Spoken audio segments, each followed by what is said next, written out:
the day's events, and I can tell you, in fact, I can warn you, expect some robust debates, some strong opinions and perspectives from both sides of the fence. It's about you at home as well. I love to read out all of your comments, or at least as many as I can. So join me, Michelle Dewberry, Monday to Friday, 6 till 7 on Jubes & Co. On radio, they call it the drive time slot, 4 p.m. until 6 p.m. as listeners head home. It's that part of the schedule when the dust of the day's events begin to clarify, and we try to make sense of it for you. Brazier is drive time for radio and TV. It's fast, it's punchy, it's opinionated, there's a Brazier angle and a little bit of levity. That's the question. That's two questions, actually. That's Brazier, Monday to Thursday, 4 till 6 on GB News. Hello, I'm Patrick Christie's. And I'm Mercy Moroki. Make sure that you join us Monday to Thursday, 10 a.m. until midday, right here on GB News for To The Point. We're not afraid to talk about the topics that matter to you or the big topics that always matter. We cover absolutely everything, from the breaking political stories of the day to law and order, what's going on in the channel. We're not afraid to hold people to account. We always make sure we include your views on our show. Indeed, if you're thinking it, you can guarantee that we're saying it. So make sure you join the conversation with us, 10 a.m. until midday, Monday to Thursday, for To The Point on GB News. I'm Dan Wootton. Join me Monday to Thursday from 9 to 11 for the feistiest and most fun news debate on TV, where free speech reigns. I'll bring you a sharp take on the day's biggest stories, Bombshell newsmaker interviews, and A-list guests. And I guarantee you, no spin, no bias, no censorship, and no reason to go to bed. That's Dan Wootton tonight, Monday to Thursdays from 9 on GB News.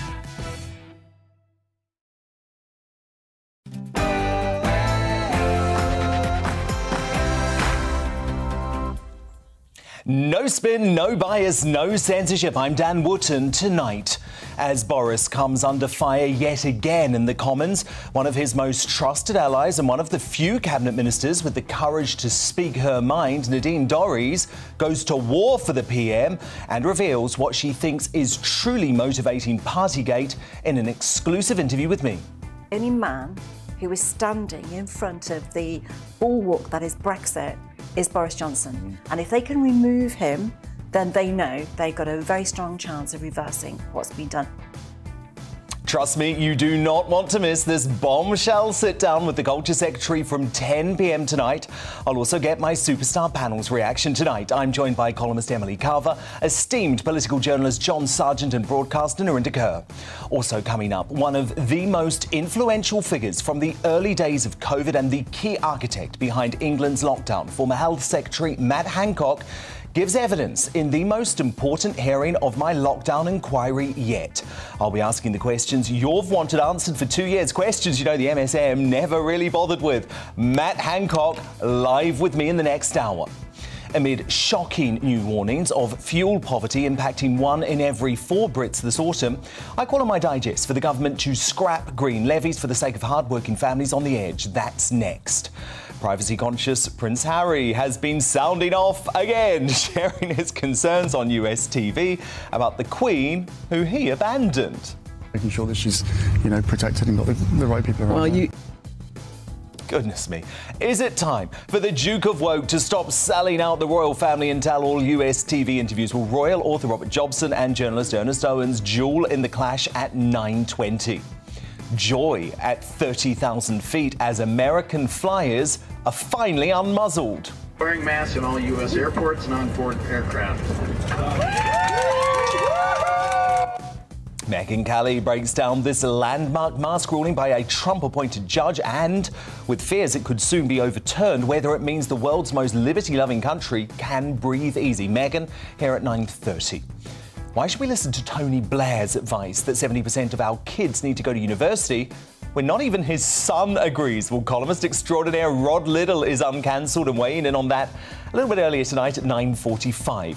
Remember too, you'll also get your first look at tomorrow's newspaper front pages throughout the show, and I'll crown a brand new Greatest Briton and Union Jackass before the night is out. This is Dan Wootton tonight. Let's go.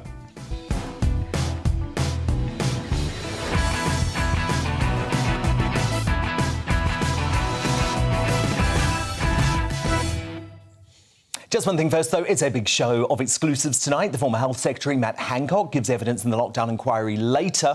And I sit down with Nadine Dorries, who gives a full-throttle defence of the PM, Boris Johnson, over Partygate. But I also wanted to ask the Culture Secretary in her Westminster office this afternoon why she thinks the Scottish First Minister, Nicola Sturgeon, has got away with breaking her own COVID laws at the weekend. And I think her response might surprise you. By the way, is there one rule for Tory leaders and another for SNP leaders? Because no one seemed to get very upset about Nicola Sturgeon breaking her own COVID laws at the weekend. The police didn't issue her a fixed penalty notice. There were no calls for her resignation, when she said quite clearly that Boris should go for breaking even the most minor rule. Well, it's a different political setup, isn't it? Nicola Sturgeon didn't deliver Brexit. She wasn't the first leader to... I mean, she isn't a successful leader in the way Boris Johnson is. It's thanks to Boris Johnson that this country is completely free of restrictions, unlike most of Europe and the rest of the world, including Scotland. So, you know, she doesn't have his track record of success. And therefore... nobody really wants to remove Nicola Sturgeon because she's very pro-EU and she's very anti-Brexit. So, of course, nobody's going to call for Nicola Sturgeon to go. I did. Much more of Nadine Dorries coming up. So too is my superstar panel. The columnist Emily Carver is here tonight. So too the political journalist extraordinaire John Sargent, and making her debut, the broadcaster Narinder Kaur. But first, before all of that, the news at 9 with Miranda Shunker.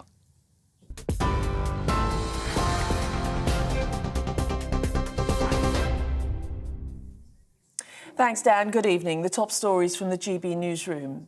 First tonight, Russia's deadline for Ukrainian troops to surrender in Mariupol has passed, with the commander in the besieged city warning his forces could survive just days or even hours. At least 1,000 people are said to be sheltering at a steel plant tonight, which is the last Ukrainian stronghold in the southeastern port city. President Volodymyr Zelensky says he's ready to swap Russian prisoners to secure their safe passage. Meanwhile, Russia has test-launched a new addition to its nuclear arsenal. The Sarmat intercontinental ballistic missile is said to be capable of overcoming anti-missile defence systems. President Putin says it will give those who threaten Russia something to think about. The Pentagon says it was notified ahead of the launch and the routine test isn't considered a threat to the US. Prince Harry has revealed he may not return to the UK for the Queen's Platinum Jubilee celebrations. Speaking to NBC News' Today programme, the Duke of Sussex said security issues may keep him away.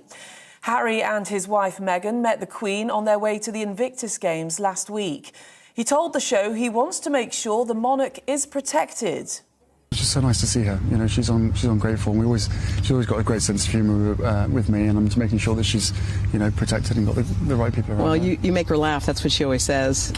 Did you do it again? Yes, yeah, I did. Both Meghan and I had tea with her, so it was really nice to catch up with her. And you know, home for me now is you know, for the time being, it's in the States. A movie production company has been fined more than £100,000 for the fatal shooting of a cinematographer. Helena Hutchins was killed when actor Alec Baldwin discharged a prop gun on the set of Rust in October last year. An investigation found the company knew firearm safety procedures weren't being followed and that her death could have been avoided. Johnny Depp has told a court he was the victim of domestic violence during his marriage to Amber Heard. The Hollywood actor is giving evidence in a defamation case he brought against his former wife. Her lawyers say he physically abused her. They've launched a counterclaim against him. Johnny Depp told the court his ex-wife slapped and shoved him during arguments. Did I myself reach the point of striking Miss Heard in any way, nor have I ever struck any woman. And the Kremlin has described Wimbledon's decision to ban Russian and Belarusian tennis players as unacceptable. It means the world number 2, Daniil Medvedev, and Aryna Sabalenka, who's ranked number 4, won't be allowed to compete in this year's tournament. Organisers say the decision has been made with deep regret. Well, on TV, online and DAB+ radio, this is GB News. Back now to Dan.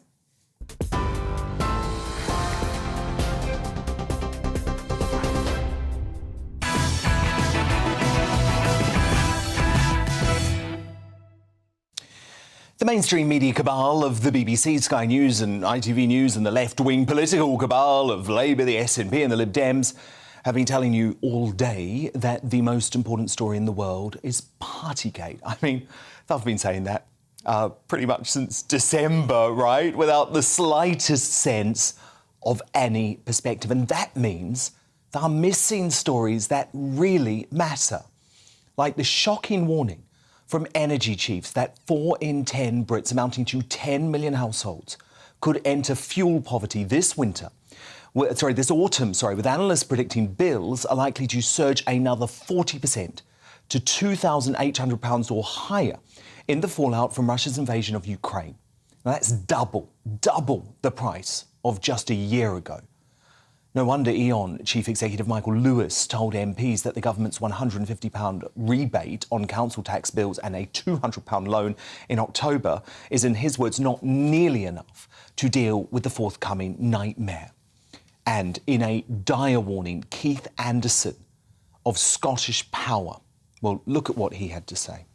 A massive concern from people, a huge amount of anxiety from people on the phones about what they're going to do and the concern they face. And a real worry from them. A lot of people for the first time facing this issue. My biggest concern is actually when we get to October, particularly around the most vulnerable and the poorest, and that tends to match with the people on a prepayment meter. Because as Mr O'Shea said, actually during the summer their consumption will go down, so their bills will be more manageable. Come October, that's going to get horrific. Truly horrific. And it's got to a stage now where I honestly believe the size and scale of this is beyond what I can deal with. It's beyond what I think this industry can deal with. And I think it needs a massive shift, significant shift in the government policy and approach towards this. Now, Anderson called for radical new government action, including a £1,000 discount on energy bills for the poorest households. But I've had a solution for some time that would provide immediate and long-term support, because bills are going to stay sky high, let me tell you. The government must scrap, get rid of, eliminate, delete forever the green levies that add £153 to average energy bills. In fairness, this is something I've been advocating for many months, but with the cost of living crisis starting to bite, as I just outlined there, the Daily Telegraph has revealed that government officials are urgently investigating whether the unfair levies, which are there to prop up renewable energy subsidy schemes, could be phased out or dropped altogether by autumn as bills skyrocket. In a highly significant change of language, a Downing Street source told the newspaper that scrapping the levy had become a, quote, attractive option. The levies are an ineffective hangover from the high-tax Labour government years, and in my view, it's verging on criminal that almost 23% of the cost of household electricity is made up of these taxes. As senior Tory MP Robert Halfon put it, the levies have become a millstone around people's necks. He added sensibly, it would really be welcome if the government could do something further on the cost of living. That is the thing that is most worrying the public, more than the parties. You can't balance environmentalism on the backs of working people. Amen to that. Look, the green lunatics who think Greta Thunberg should be running the world and back the moronic eco-terrorists of the Extinction Rebellion, Just Stop Oil and Insulate Britain won't be happy about it at all. But that actually makes me think that scrapping green levies is an even better idea. The push for net zero cannot be allowed to overwhelm ordinary, hard-working British families facing fuel poverty through no fault of their own. But to respond now, my superstar panel. It was great to have back the columnist Emily Carver, the political journalist John Sargent, and here for the first time, but an old friend of mine, the broadcaster Narinder Kaur. Emily Carver, I've got to go.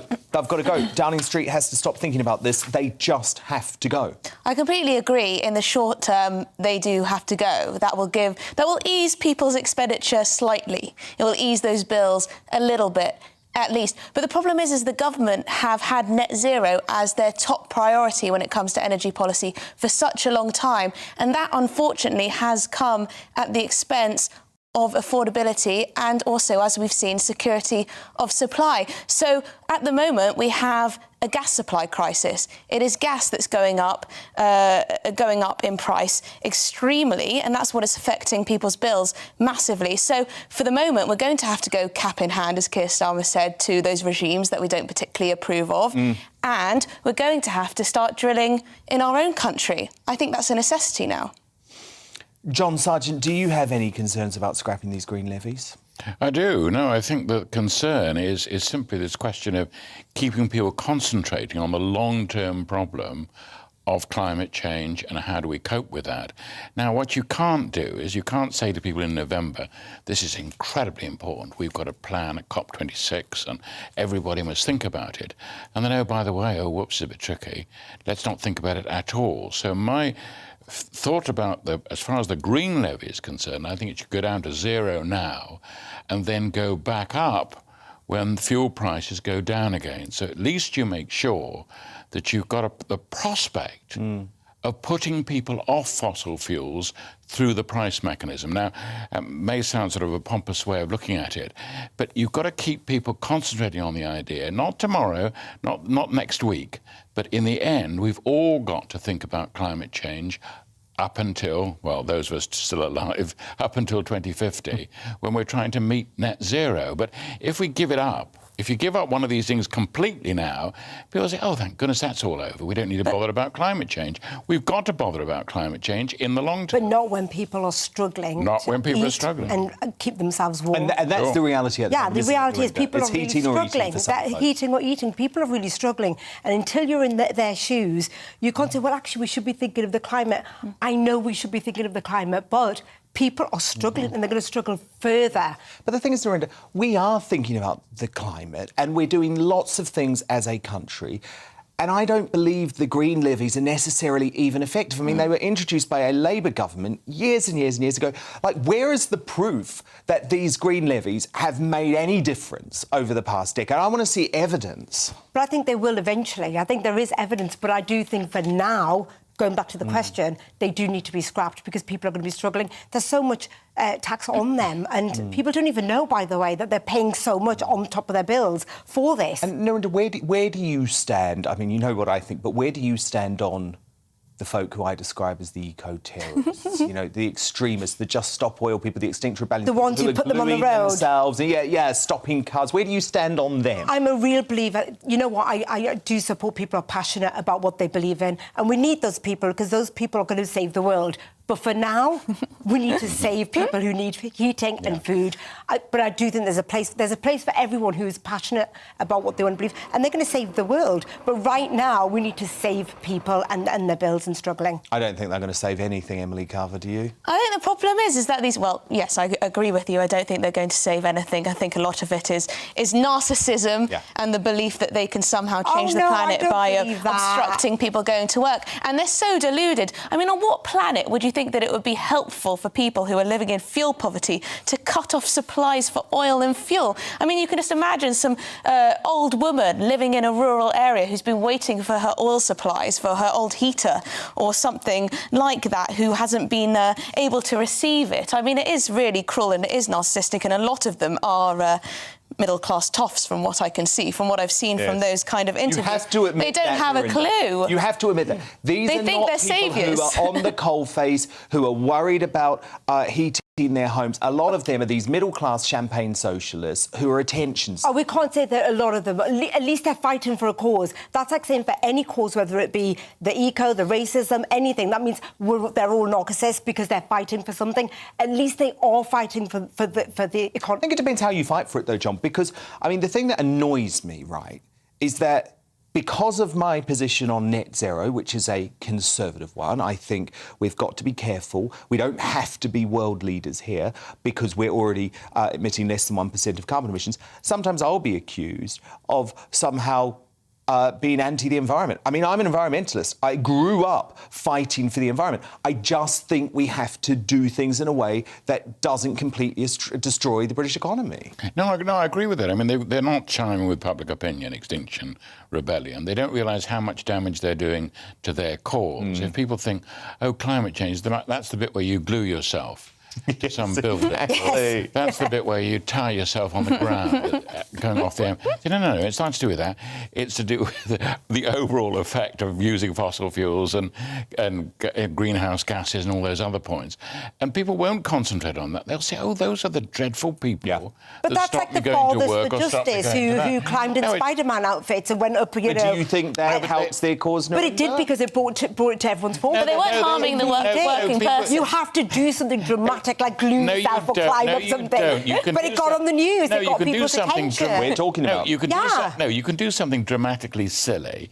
You can do something dramatically stupid. People will notice you for doing those things. Doesn't mean to say that, oh, that's a good idea. I mean, Emily, it's fatuous. I think there's been a sea change, actually. I think there's been a massive sea change over the past 6 months. I think a lot of people who thought that Greta Thunberg was a little hero are all of a sudden seeing their energy bills come through their post and thinking of the reality. And that's why I actually really want to promote sensible environmentalism. We don't have to destroy the economy. We don't have to lead the world. We just have to play our part. Yeah, I think for a lot of people looking at their energy bills, which have doubled and may well triple come the autumn, they've decided to sort of reassess their priorities in terms of net zero themselves. And the government is as well. But I would say with these levies, I mean, essentially they go towards the government picking which technologies they deem will be the future. And why on earth would we trust the government to decide whether it's electric vehicles or hydrogen-fuelled cars that we're going to be driving into the future?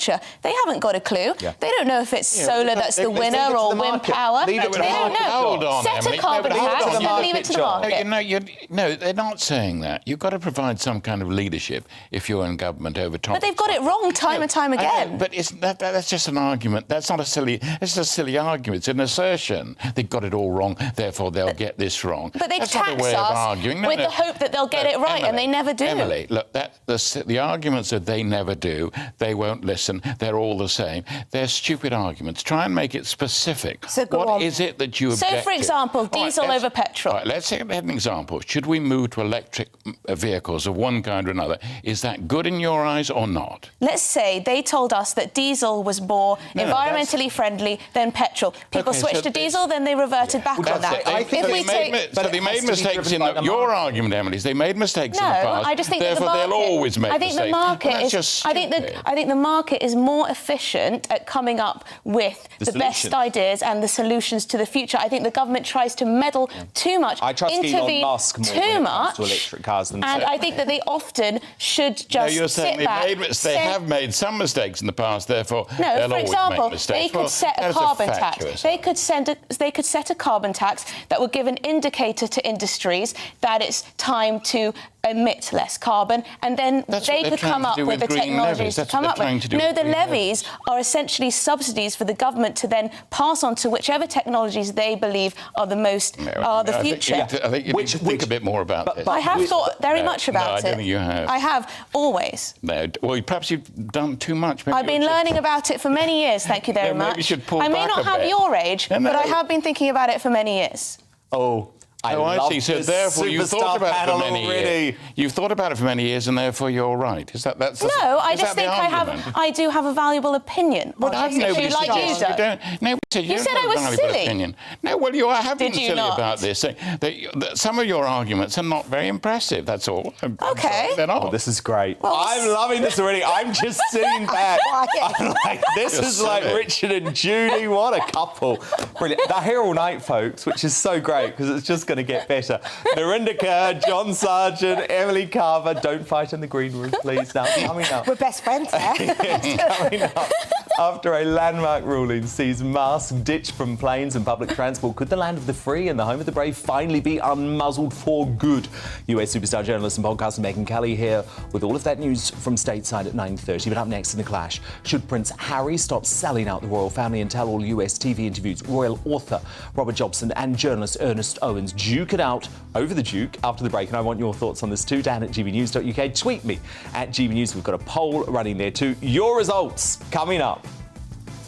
Hello, I'm Luke Meyer with your weather forecast. And for the next few days, we've got a lot of dry weather around across the UK. There will be some sunshine from time to time, but we will start to see the risk of some showers across the south. With high pressure over Scandinavia, that's keeping our weather fairly settled across the UK at the moment, keeping these weather fronts out towards the west at bay. They're not the ones to worry about, but we may see some showers developing from the south as we go in towards the weekend. But for the rest of Wednesday night and into Thursday, a lot of clear skies across the country, so a chilly night to come. Could be a touch of frost, particularly for sheltered parts of Scotland. And across eastern Scotland, we will also see some low cloud and haar drifting in from the North Sea. Temperatures 2 to 5 as we start the day on Thursday. But for many of us, it's a bright and sunny start. Any early morning mist or fog should clear away fairly quickly. And then a lot of sunshine across the UK through Thursday. Away from that is that North Sea coast, particularly northeast England, southeast Scotland, where we could see some low cloud. Now, there will be a bit more cloud across the southwest and across Wales through the afternoon, but in any sunshine, still likely to see temperatures 18 degrees Celsius. But as I say, cooler on that east coast as we begin to see a bit more of an easterly breeze feeding in. Now, that's going to become more of a feature of our weather over the next few days. Through Thursday night, it will drag in a lot more low cloud across eastern parts of England and Scotland, so fairly grey, fairly misty in places as we start the day on Friday. The best of any clearer skies will be out towards the west, but with more breeze and more cloud, temperatures won't be quite as low as we start Friday morning. So not as chilly first thing, but you will have the added impact of that wind. Cloud will be thick enough at times across southern areas to give 1 or 2 showers from time to time, so less in the way of sunshine here. I think the best of the sunshine will be further north, particularly northwest Scotland, having the lion's share of the sunshine here. Now, it stays fairly mixed in towards the weekend, dry for most, a few showers across the south, and those temperatures just trending down slightly. Bye-bye.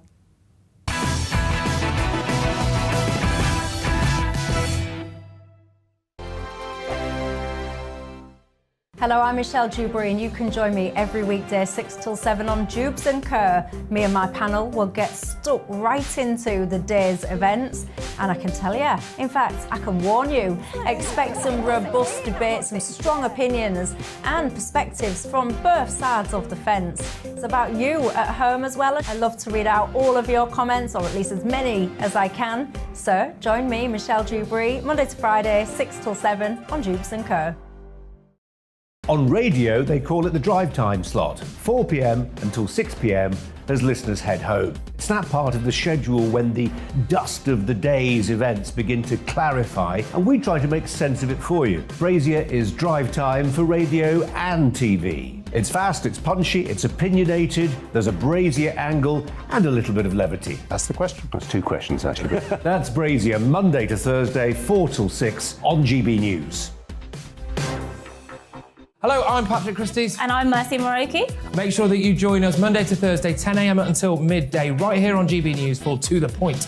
We're not afraid to talk about the topics that matter to you, or the big topics that always matter. We cover absolutely everything, from the breaking political stories of the day to law and order, what's going on in the channel. We're not afraid to hold people to account. We always make sure we include your views on our show. Indeed, if you're thinking it, you can guarantee that we're saying it. So make sure you join the conversation with us, 10 a.m. until midday, Monday to Thursday, for To The Point on GB News. I'm Dan Wootton. Join me Monday to Thursday from 9 to 11 for the feistiest and most fun news debate on TV, where free speech reigns. I'll bring you a sharp take on the day's biggest stories, bombshell newsmaker interviews, and A-list guests. And I guarantee you, no spin, no bias, no censorship, and no reason to go to bed. That's Dan Wootton tonight, Monday to Thursdays from 9 on GB News.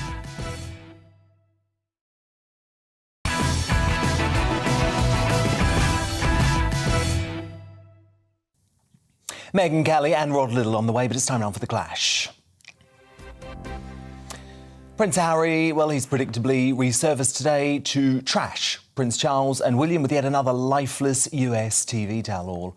The Duke of Woke couldn't even muster up the decency to offer an olive branch to his estranged family as he coldly deflected NBC Today Show host Hoda Kotb's question about missing them. Take a look. Family at home, do you miss them? Yes, I think, especially over the last 2 years, for most people, have they not missed their family, right? The inability to be able to get home and see them. Of course, that's a huge part of it. But do you miss your brother, your dad? Look, I mean, for me, at the moment, I'm here focused on these guys and these families. In these moments, do you ever feel your mom's presence? No, for me, it's constant. It has been over the last 2 years, more so than ever before. It's almost as though she's done her bit with my brother, and now she's very much like helping me. I feel her presence in almost everything that I do now, but definitely more so in the last 2 years than ever before. Harry was more than willing to spill on the Queen, though, while still slipping in another pathetic dig at his dad and brother. By your grandmother, how was that? It was great. It was really nice to see her. Be able to see her in some element of privacy was nice. Being with her, it was great. It was just so nice to see her. You know, she's on great form. She's always got a great sense of humour with me, and I'm just making sure that she's, protected and got the right people around. Well, her. you make her laugh. That's what she always says. Did you do it again? Yes, I did. Both Megan and I had tea with her, so it was really nice to catch up with her. But I think after a certain age you get bored of birthdays. You do? You think she's bored of her 96? She won't be bored of the Jubilee, will she? No. Okay. I don't think so. she's had a few Jubilees now, so everyone is slightly different. But I'm sure she's looking. Do you think you'll come? I don't know yet. There's lots of things with security issues and everything else. So this is what I'm trying to do, trying to make it possible that I can get my kids to meet her. Ugh. Makes me sick. I mean, the two things that I really picked up on there are I need people around the Queen who protect her. Mate, you've been away for 9 months. What on earth do you think Charles and William have been doing? And as I write in my Mail Online column today, Harry has gone so far down the rabbit hole of bitterness and conspiracies around Megxit that he doesn't even regard Charles and Wills as part of his family anymore. But I actually had one overwhelming impression watching this interview. Harry, he's so deeply and obviously unhappy. But what do you think? Am I wrong? Should Prince Harry stop selling out the royal family and tell all US TV interviews? Send me your thoughts down at gbnews.uk. Tweet me at gbnews. We've got our Twitter poll running there too. But to help you make up your mind, going head-to-head today, our royal commentator, Robert Jobson, and the editor-at-large of Philadelphia Magazine, Ernest Owens. Jobbo, this felt like Prince Harry making digs at Charles and William again and selling out the Queen to appeal to a US TV market. Am I wrong? Well, I mean, I'm slightly more generous to him. I do hear what you say, Dan, but I think that the meeting with Prince of Wales was a three-line whip. Charles was not particularly happy about doing it, as far as I was aware. And I don't think he basically, I think they only agreed to do the meeting if nothing was said about him whatsoever, on American TV. So I think there's something to do with that there. So he looked quite awkward whenever questions came up about his father and his brother, although he did speak about his brother getting Diana looking after his brother first and him second, which was all a bit odd. I think that basically the Prince of Wales has reached the end of his tether. They haven't been in contact. And I think if he'd started blurting around about that meeting, I think that would have been the end of it for him and Harry. I think that, he turned up late for the meeting. Charles was once again stepping in to, for the Queen. And has been for the last, 2 or 3 years. And to sort of words.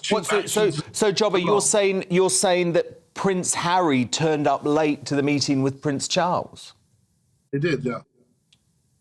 He did, and then Charles, of course, had to go and get ready for Maunday service where he's stepping in for the Queen, and Camilla was already ready, and she was left alone with them. So, I mean, the reality is that all families have problems.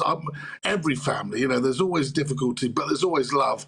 But you don't go blurting after your next door neighbour as soon as you've had a private meeting with whoever. So, I think Prince Charles in this one has probably thought, if my name is brought into this, if these conversations are out in public, when there's no aides present, there's no courtiers present, then I'm not putting up with it. And this is he's drinking at the Last Chance Saloon. So that, I didn't think the interview was that good. I thought when somebody said something about protecting the Queen, which was a ludicrous statement, I thought, given, and even Number 10 have come out and said, what on earth is he talking about?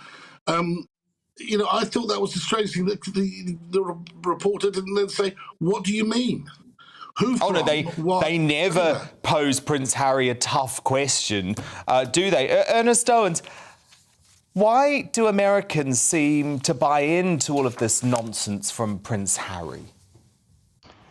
I think that it's not so much that people are buying into nonsense. I think that we have seen how, across the Atlantic, his wife, Meghan Markle, has been, harassed in the press and been bullied. By who?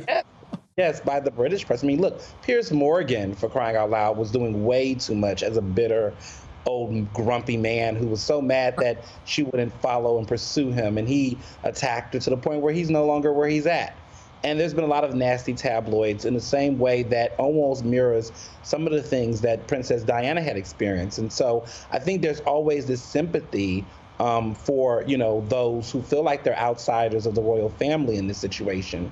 Now, I do think that Prince Harry, has to figure out for himself where he wants to be in this situation, because it is feeling a little bit more complicated, right? There's a part of him that wants to be engaged with his family, but then at the same time, he has to resolve some of those conflicts, especially with his father and, Prince Charles. I mean, his father and another one. But I think that's the real conflict, is that he has to figure out. But Joey, he doesn't want to resolve things, does he? That he made it so blatantly clear in that interview.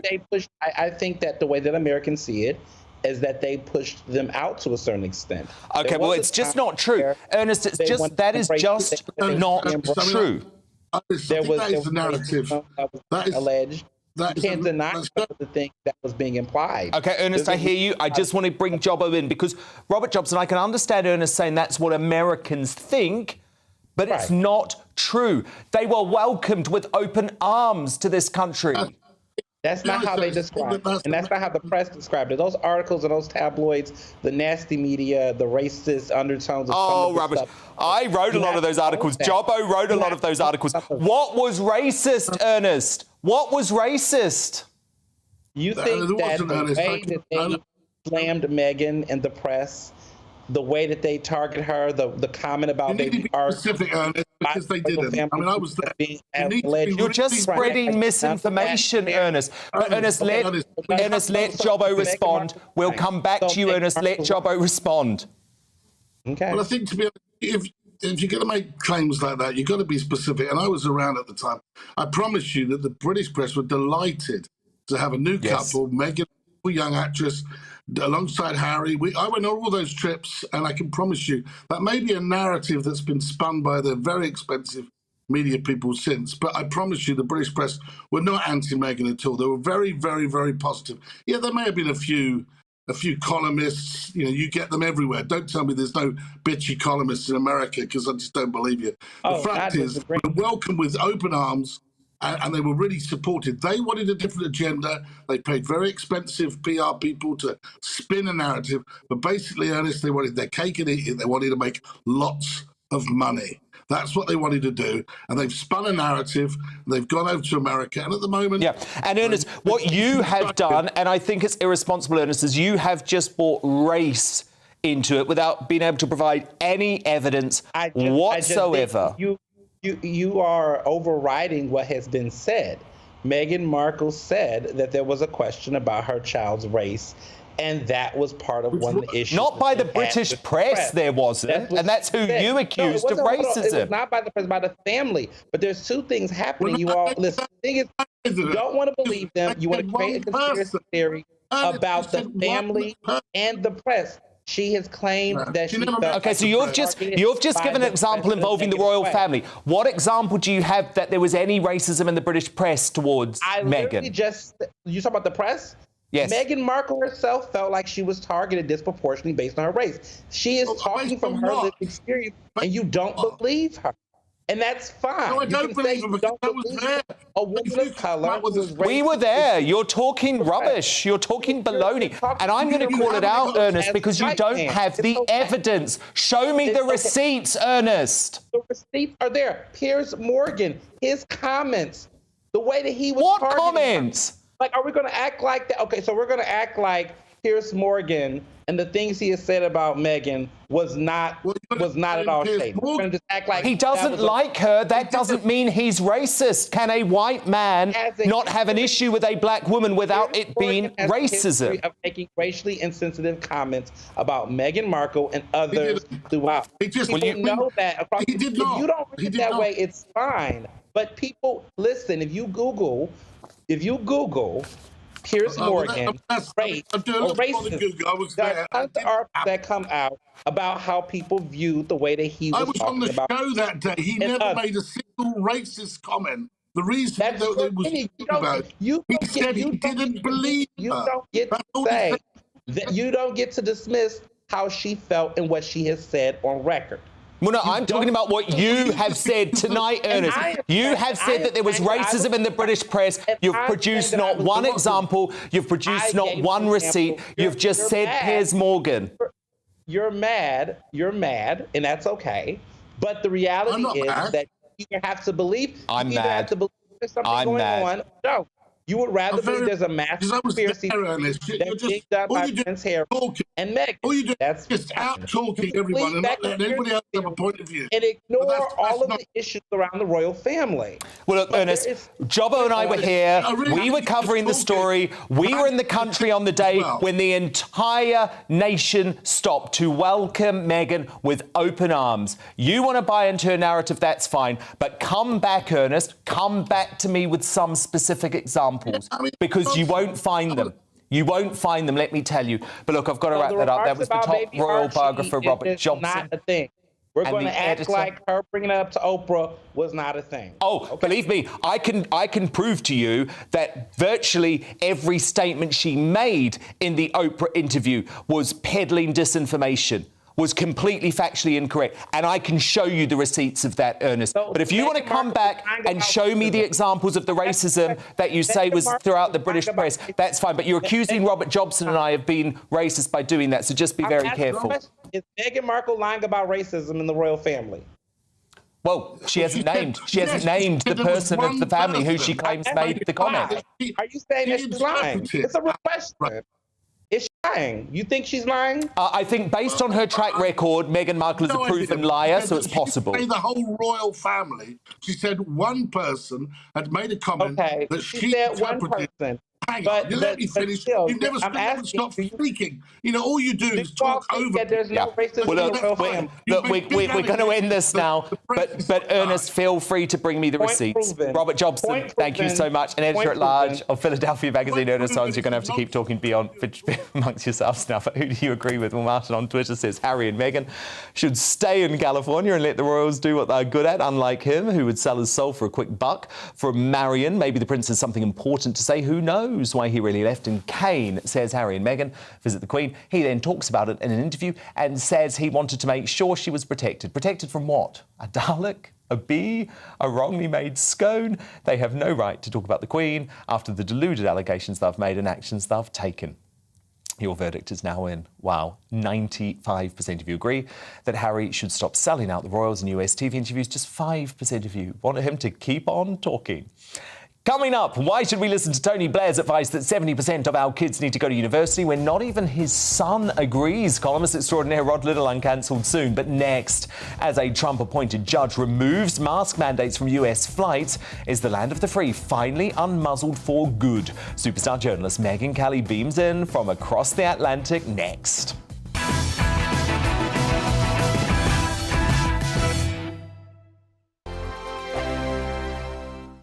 Hello, I'm Michelle Dewberry and you can join me every weekday 6 till 7 on Jubes & Kerr. Me and my panel will get stuck right into the day's events, and I can tell you, in fact, I can warn you, expect some robust debates, some strong opinions and perspectives from both sides of the fence. It's about you at home as well. I love to read out all of your comments, or at least as many as I can. So join me, Michelle Dewberry, Monday to Friday, 6 till 7 on Jubes & Kerr. On radio, they call it the drive time slot, 4 p.m. until 6 p.m. as listeners head home. It's that part of the schedule when the dust of the day's events begin to clarify, and we try to make sense of it for you. Brazier is drive time for radio and TV. It's fast, it's punchy, it's opinionated, there's a Brazier angle and a little bit of levity. That's the question. That's two questions, actually. That's Brazier, Monday to Thursday, 4 till 6 on GB News. Hello, I'm Patrick Christie's. And I'm Mercy Moroki. Make sure that you join us Monday to Thursday, 10 a.m. until midday, right here on GB News for To The Point. We're not afraid to talk about the topics that matter to you, or the big topics that always matter. We cover absolutely everything, from the breaking political stories of the day to law and order, what's going on in the channel. We're not afraid to hold people to account. We always make sure we include your views on our show. Indeed, if you're thinking it, you can guarantee that we're saying it. So make sure you join the conversation with us, 10 a.m. until midday, Monday to Thursday, for To The Point on GB News. I'm Dan Wootton. Join me Monday to Thursday from 9 to 11 for the feistiest and most fun news debate on TV, where free speech reigns. I'll bring you a sharp take on the day's biggest stories, Bombshell newsmaker interviews, and A-list guests. And I guarantee you, no spin, no bias, no censorship, and no reason to go to bed. That's Dan Wootton tonight, Monday to Thursdays from 9 on GB News.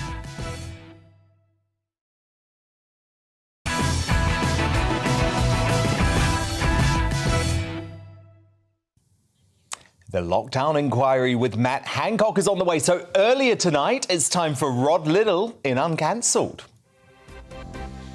And you know, this is where Britain's top commentators speak out on controversial issues without the fear of the cancel culture sweeping the rest of the media.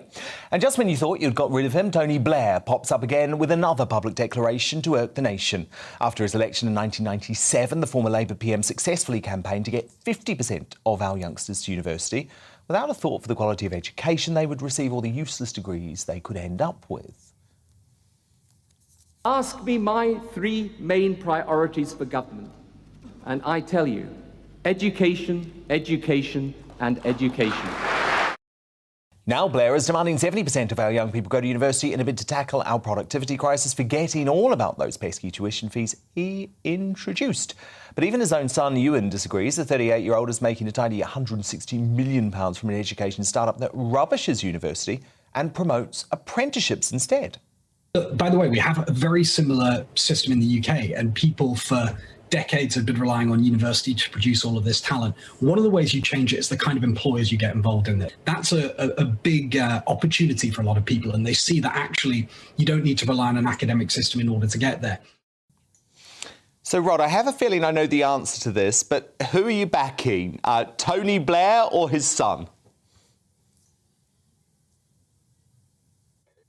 Who's done very, very well, of course. He did have some money to start with, a bit of a start-up capital from his dad, but he's done very well with Multiverse. And he's seen the problems of British industry and the problems of our society correctly from a point of view of working with them, in that he knows that we have hundreds of thousands of apprenticeships which are going begging, and hundreds of thousands of jobs in engineering which simply aren't being filled. And we're having to import people to do those jobs. And that's because people aren't taking apprenticeships, because they have followed this mantra laid down by Tony Blair that everyone must go to university. And what's happened, of course, is that 50% of people now go to university, 25%, or at least I would say probably 30% of that 50%, have no place at university because they're not academically minded. But they're told that they have to go, otherwise their lives will be ruined and they won't be able to get good jobs. And they spend £30,000, £40,000 on a degree which turns out to be, in the end, useless. And they can't get any good jobs. and they are shrouded in debt. And this is because we've fetishised universities, just as Tony Blair has insisted we must. And now he's come back and told us that we ought to have 70% of school leavers go to university. But it doesn't work. There aren't that many people who are capable of doing academic work and getting a serious, important degree which will lead them on to employment in future. What we do have is a shortage of manners in which we can train the less academically gifted, but practically very, very gifted indeed individuals to do the jobs which this society is desperately crying out for. And that's particularly in the engineering, but also in the IT sector. How Tony Blair doesn't understand that, since his son, Ewan, has been telling him it for the last 5 to 10 years, I simply do not know. But then we also ought to remember, Dan, that only a couple of weeks ago, Tony waded in on the Ukrainian invasion and was advising us what to do when a country illegally invades another country, where at least, you have to say he has some experience of that particular issue. He seems to be so disconnected with both what industry wants and what society wants and what young people want. And it's so sad, isn't it, Rod? Because I'm sure you know as many folk as I do who went to university simply because they felt they had to. They weren't passionate about their degree. They didn't get anything out of it. They don't use it. And we have to change this fundamental view that you're somehow a failure if you don't get a useless degree that you're never going to use. It's just wrong. And actually, a load of successful people, probably more successful people I know than not, never had a university degree. And it's actually been great for them in some ways because they felt that they could explore whatever they wanted to do rather than being pigeonholed because of what they chose to study at a very young age. Well, that's exactly right, Dan. And Germany seems to have the best approach to this, which is it affords the same kind of status that people who have university degrees get to people who do apprenticeships and who work for industry. I mean, the other way of redressing the balance, and it's redressed already, if you look at the jobs that are available to apprentices and the sort of money that they can be earning in 4 or 5 years' time, it easily outstrips the amount of money you would get from going to the University of Westminster, getting a degree in culture studies, and all you find yourself doing 5 years later is saying, Dan, would you like fries with that? We need to change. Yes, we need to change the way in which society looks at universities. And I think, in fact, that universities are making themselves magnificently unpopular at the moment amongst ordinary people because of their pretty boneheaded approach to cultural issues. And to history, trying to abolish history. So I think that's already there. What we need to do is make it clear to young people that university is not merely not the be-all and end-all, but is often a very, very, very bad option indeed if you are not someone who is incredibly academically gifted and can get a wonderful degree in physics, which will take you on to a great career. Rod, does it worry you that a lot of Tories, a lot of people in power, certainly lots of members of the blob, take very seriously what Tony Blair says, even today? That's because they're all social science grads, as I think you pointed out right at the beginning. And to be absolutely honest, Dan, mate, it's not terribly different in my trade, as being a journalist. We're all, and me, we're all social science grads. And me too. We have too many of them. Yeah, you too. We have too many of them. We're largely useless, Dan. Yep, I agree. I'm with you.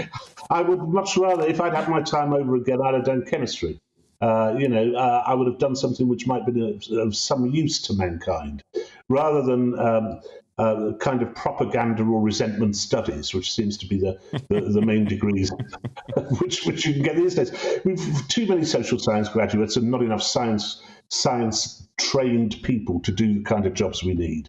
And that's and Tony Blair's intervention. Maybe, based on the fact that everything Tony Blair says is wrong, people will listen to this and say, God, yes, let's stop universities taking so many people. I think that's why it's so good that we've had this discussion, Rod. Thank you so much. We'll speak next week. That is Rod Little. But coming up, as Boris comes under fire yet again in the Commons, one of his most trusted allies and one of the few cabinet ministers with the courage to speak her mind, Nadine Dorries, goes to war for the PM. The Culture Secretary reveals what she thinks is truly motivating Partygate in an exclusive interview with me just after 10 p.m. You won't want to miss it. But first, as a Trump-appointed judge removes mask mandates from US flights, is the land of the free finally unmuzzled for good? Superstar journalist Megyn Kelly beams in from across the Atlantic next.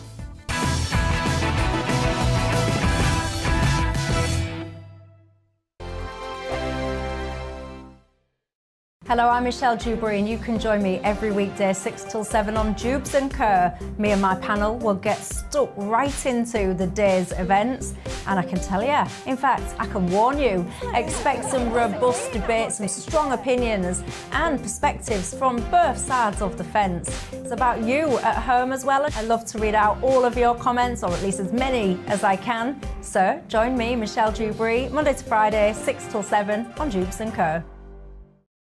On radio, they call it the drive time slot, 4 p.m. until 6 p.m.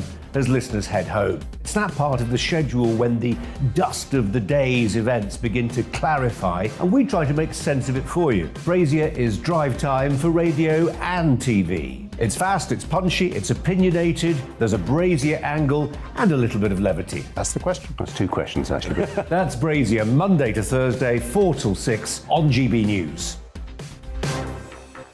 Hello, I'm Patrick Christie's. And I'm Mercy Moroki. Make sure that you join us Monday to Thursday, 10 a.m. until midday, right here on GB News for To The Point. We're not afraid to talk about the topics that matter to you or the big topics that always matter. We cover absolutely everything, from the breaking political stories of the day to law and order, what's going on in the channel. We're not afraid to hold people to account. We always make sure we include your views on our show. Indeed, if you're thinking it, you can guarantee that we're saying it. So make sure you join the conversation with us, 10 a.m. until midday, Monday to Thursday for To The Point on GB News. I'm Dan Wootton. Join me Monday to Thursday from 9 to 11 for the feistiest and most fun news debate on TV, where free speech reigns. I'll bring you a sharp take on the day's biggest stories, Bombshell newsmaker interviews, and A-list guests. And I guarantee you, no spin, no bias, no censorship, and no reason to go to bed. That's Dan Wootton tonight, Monday to Thursdays from 9 on GB News.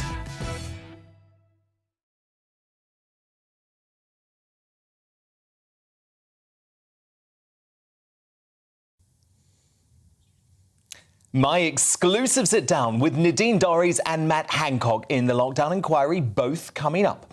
But time for Megyn Kelly, our superstar US journalist and host of the brilliant Megyn Kelly Show podcast. And breaking tonight, American hopes of finally being unmuzzled on flights have been put into jeopardy by the Department of Justice. Here's how pilots, flight attendants and passengers reacted after being told of a landmark ruling ending mask mandates on public transport on Monday.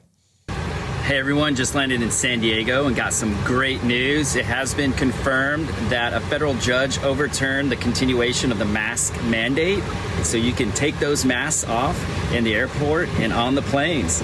Great news. Requiring masks in all U.S. airports and on-board aircraft.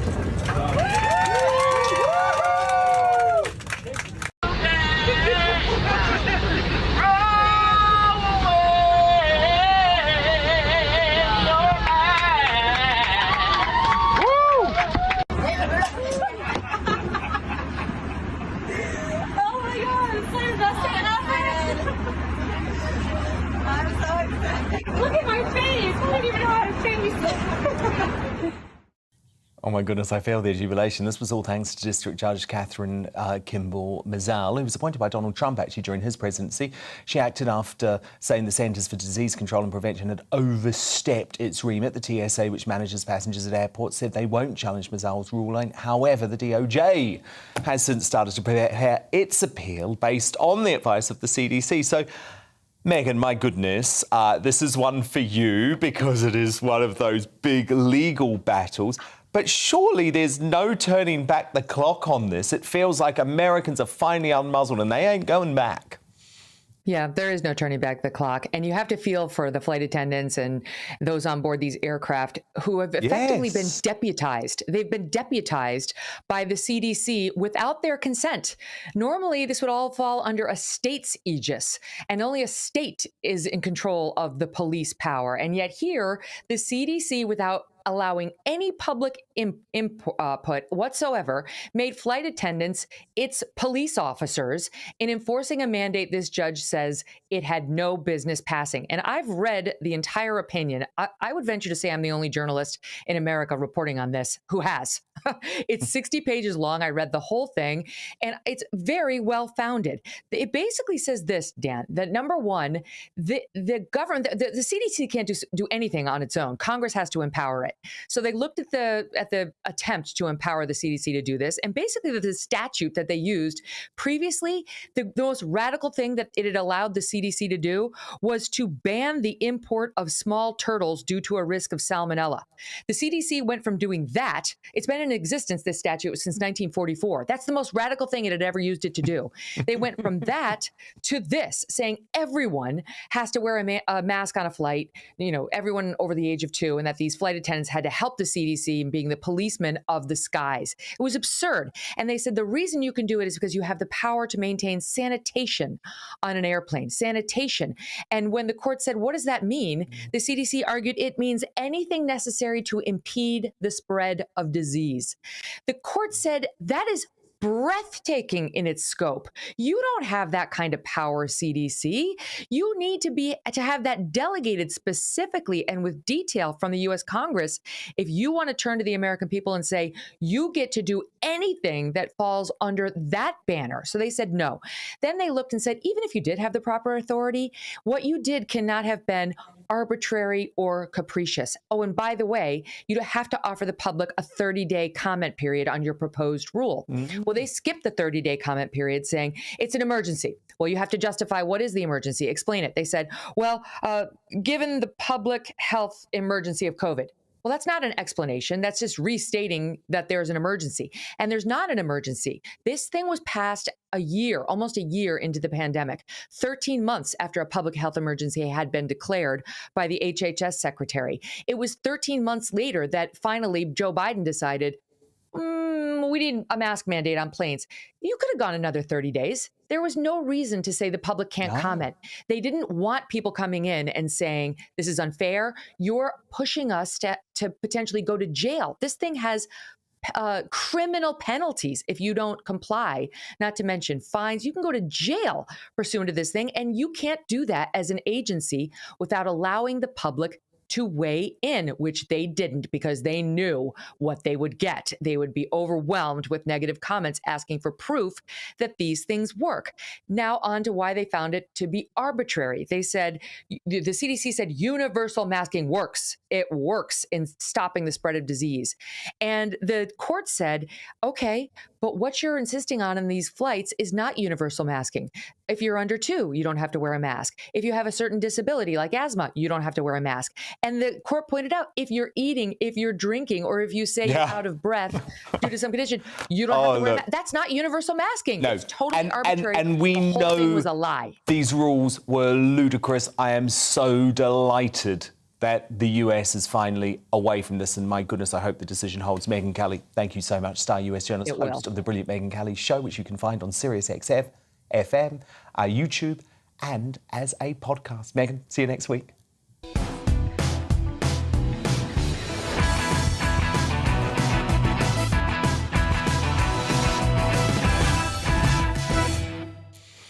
It's 10 p.m. I'm Dan Wootton. Tonight, as Boris Johnson comes under fire for Partygate yet again, and the Commons' Nadine Dorries, one of his most loyal allies and one of the few cabinet ministers with the courage to speak her mind, gives a full-throated defence of the PM in an exclusive sit-down with me. And she lashes out at what she characterises as a conspiracy against him. It's happened in a deliberate attempt to smear the Prime Minister, possibly, is that there has been a conflation between the Prime Minister's comments on reporters in the Ukraine and his comments regarding the Archbishop. It's part one of an interview you don't want to miss, and it's just a few minutes away. I'll also get reactions from my superstar panel, and believe me, they'll have some strong opinions, I feel, too. Tonight, Emily Carver, the columnist, esteemed political journalist John Sargent, and the broadcaster Newsmaker Kerr.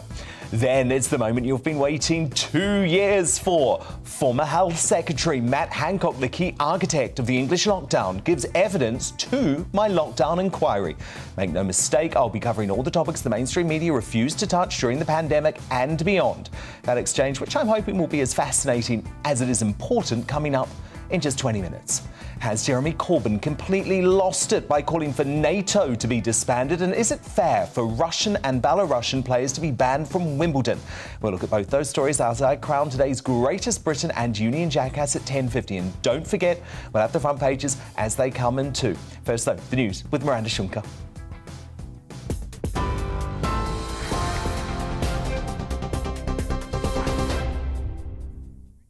Thank you, Dan. Good evening. The top stories from the GB newsroom.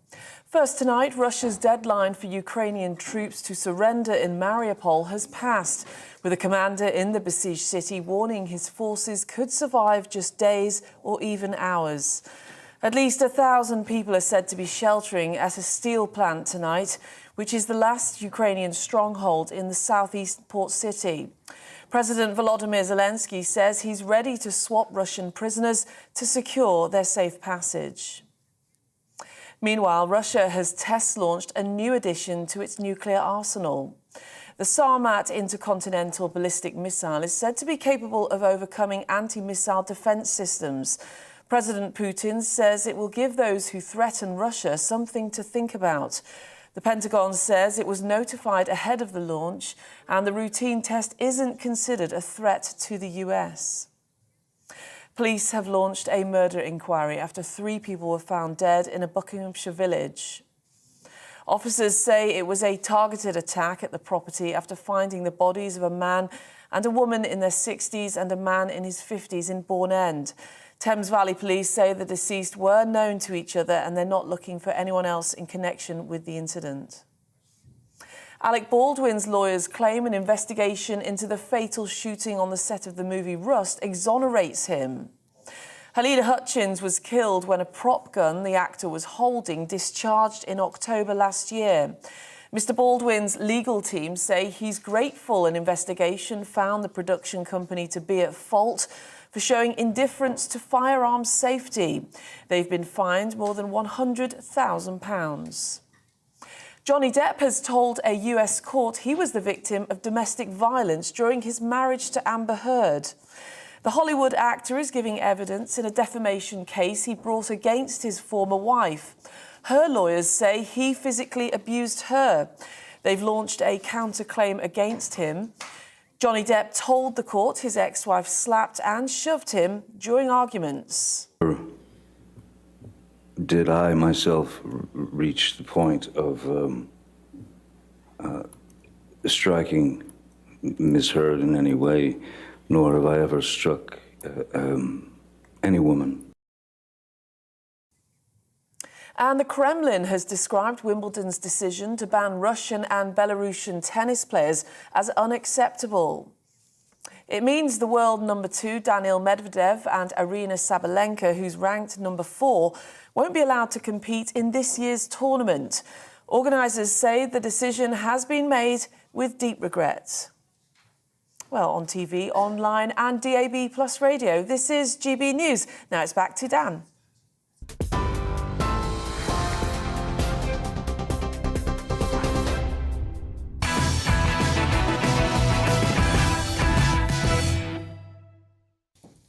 Matt Hancock gives evidence to my lockdown inquiry in just one moment. But first, tomorrow's news tonight in our Media Buzz.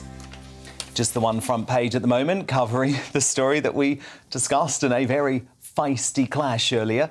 The Metro and the headline, Diana helps me cope. Prince Harry obviously dodged questions over whether he missed his father and brother in an interview with NBC's Today programme, but said that his late mother watches over him, especially since his split from the royal family. My superstar panel back with me now, the columnist Emily Carver, the political journalist John Sargent, and the broadcaster Newsmaker Kerr. Now, the political and liberal media establishment's plot to undemocratically depose Boris Johnson plunged to new depths today as Keir Starmer deployed fake news to publicly smear the PM in Parliament, accusing him of degrading British institutions following reports he accused the BBC and the Church of being harder on him than Putin, which he denied. The attack followed the Archbishop of Canterbury, Justin Welby's extraordinarily political assault on the government's Rwanda migrants plan during his Easter Sunday address. But what's the view from inside the government, which is steadfastly getting on with the business of guiding the country through multiple crises at home and abroad? So, Nadine, here we are in your office, and there's a lot going on in the world. There is a once-in-a-generation cost of living crisis. There's a war in Europe. We're recovering from this global pandemic. It seems like cancel culture is out of control, and there's lots of institutions wanting to override British history. Yet, for what seems like, I think about the past 4 months, the thing that the political establishment and the media elite have been absolutely obsessed with is something that has become known as Partygate. What do you think that obsession is about? Gosh, well, I think it channels a lot of the post-pandemic emotion that people are experiencing. So I think the way it's being portrayed is not right. But I think it's important to say that the word Partygate is just, it's a misnomer. Number 10 is an office building with an iconic front door. And it was a workplace. Parties, as far as I'm concerned, take place socially. This was people in their own workplace. But I think it's, the tag Partygate is an easy tag to put on something it's just, it's just a gimmick title. But I think it's actually quite, it's misleading. But I know from the Prime Minister's perspective that walking from one meeting to another in a different room, from his office into the cabinet room, and being met with the cake that you never saw, that stayed in the Tupperware box. container. So I was with him in cabinet, after this all came out, and he went to me, there was no cake. He seemed to be very, he couldn't understand why people were talking about a cake. He never saw a cake. So, and people just wished him happy birthday, and I think words were said about what was going on in the pandemic, and then he went into the next meeting along with Rishi. So I think some of this has been kind of blown out of proportion, and it's a shame, because there are people out there who went through some very, very tough times during the pandemic. Do you feel it's wrong for Keir Starmer to politicise those stories?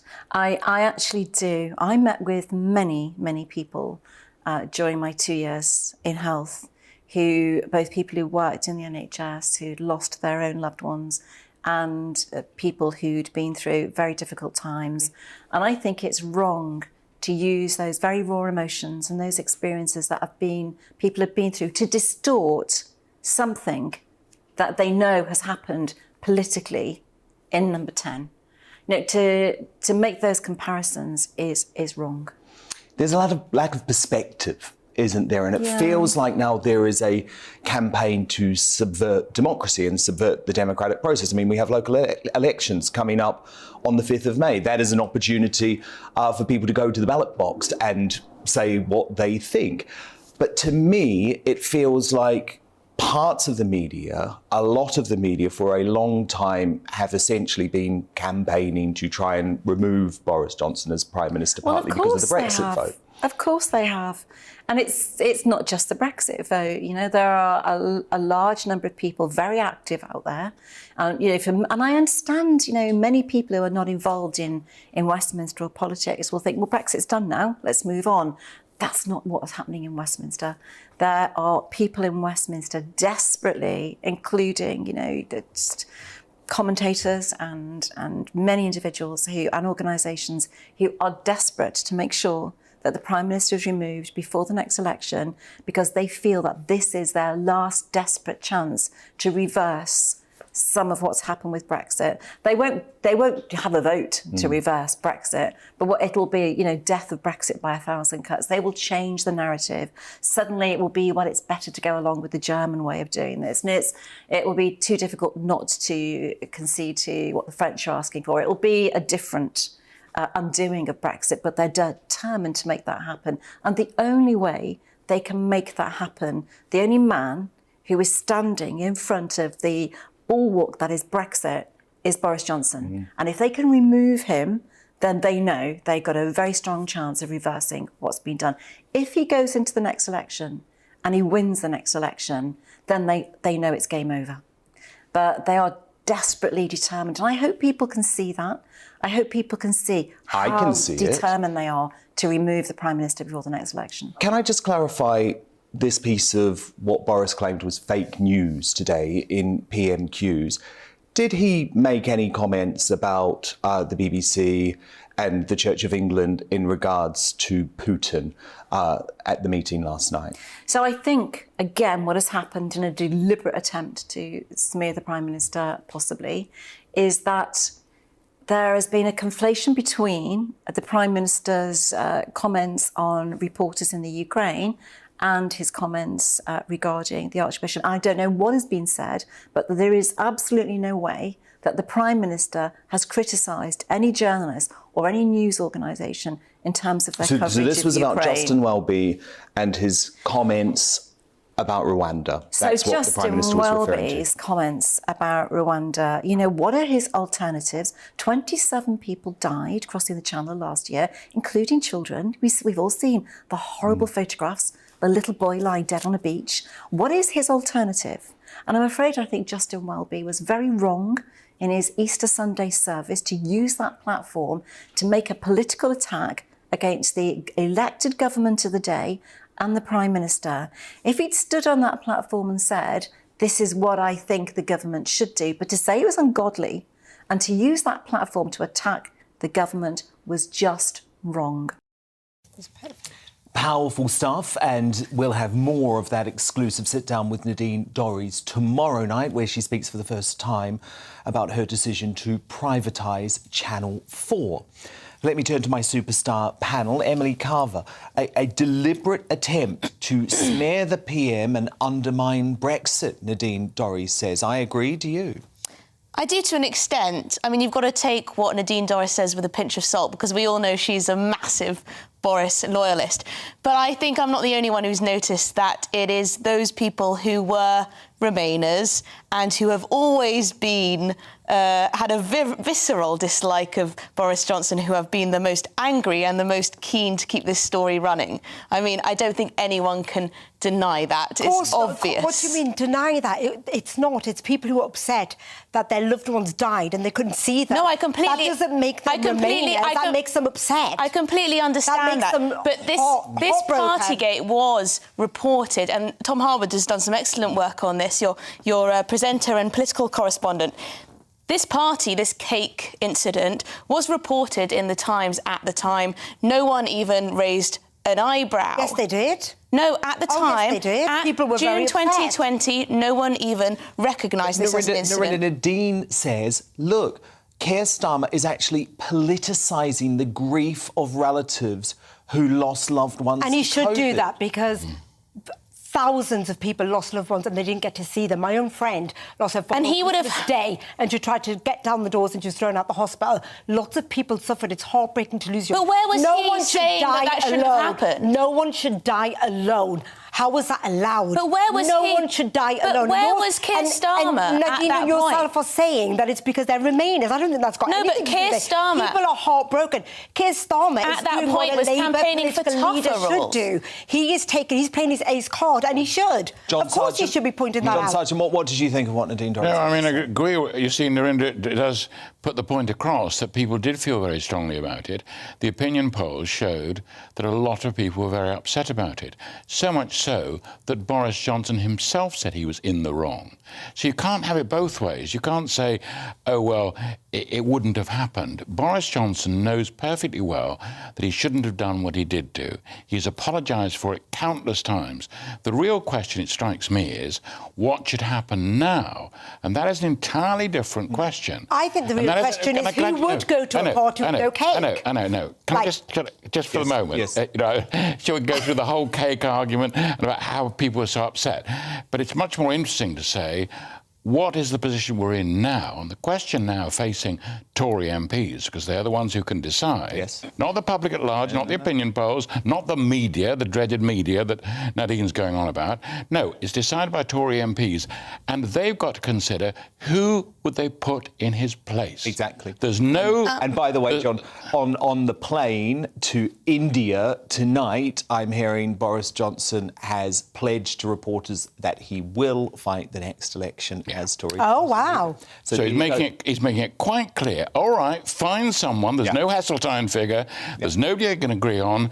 Rishi Sunak suffered a great deal because of his spring I think statement. he's probably more confident. So the idea that somehow or other it's all being kept going in different ways. No, the public have got to they've got to see what's happened, they've got to express their disgust and disappointment. If they want to, but a lot of people if they want to. But if they've suffered... I want to move on to talk about Nicola Sturgeon, because it's bad enough that she broke her own COVID rules by gallivanting around a barber's shop unmasked, but now it turns out that she may have provided a false account when she was questioned by police. Of course, what's fascinating about this, no one in the media talking about it. The Scottish First Minister claimed that she realised her mistake after only a few seconds, but an eyewitness in the barbers actually told the Scottish Daily Express that her flagrant rule breach actually lasted for considerably longer.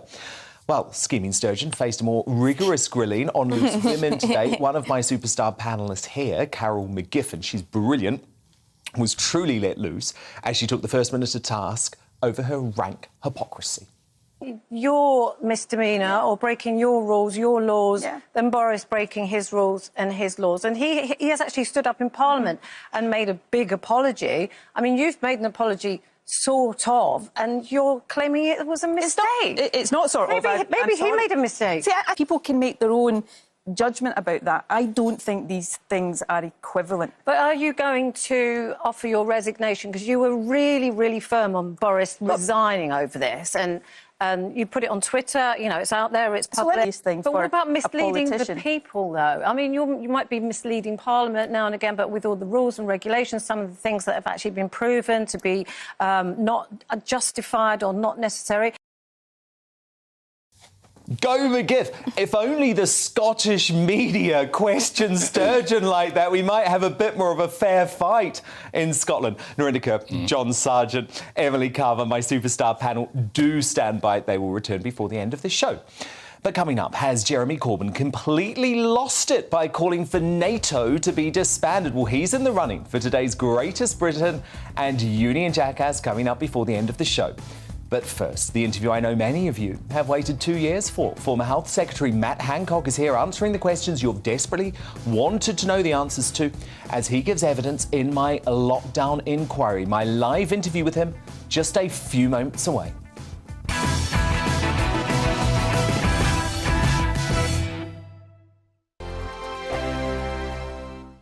Hello, I'm Michelle Dewberry, and you can join me every weekday 6 till 7 on Jubes and Kerr. Me and my panel will get stuck right into the day's events, and I can tell you, in fact, I can warn you, expect some robust debates, some strong opinions and perspectives from both sides of the fence. It's about you at home as well. I love to read out all of your comments, or at least as many as I can. So join me, Michelle Dewberry, Monday to Friday, 6 till 7 on Jubes and Kerr.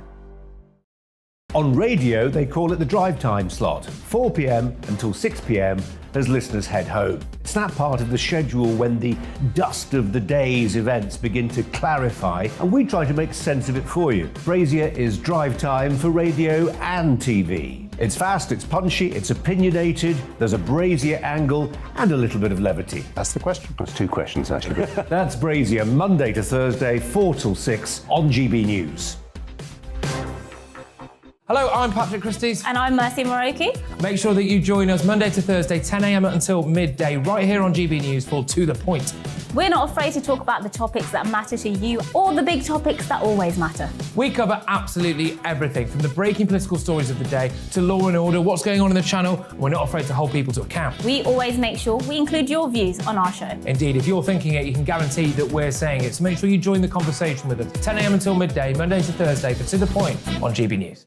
I'm Dan Wootton. Join me Monday to Thursday from 9 to 11 for the feistiest and most fun news debate on TV, where free speech reigns. I'll bring you a sharp take on the day's biggest stories, bombshell newsmaker interviews, and A-list guests. And I guarantee you, no spin, no bias, no censorship, and no reason to go to bed. That's Dan Wootton tonight, Monday to Thursdays from 9 on GB News.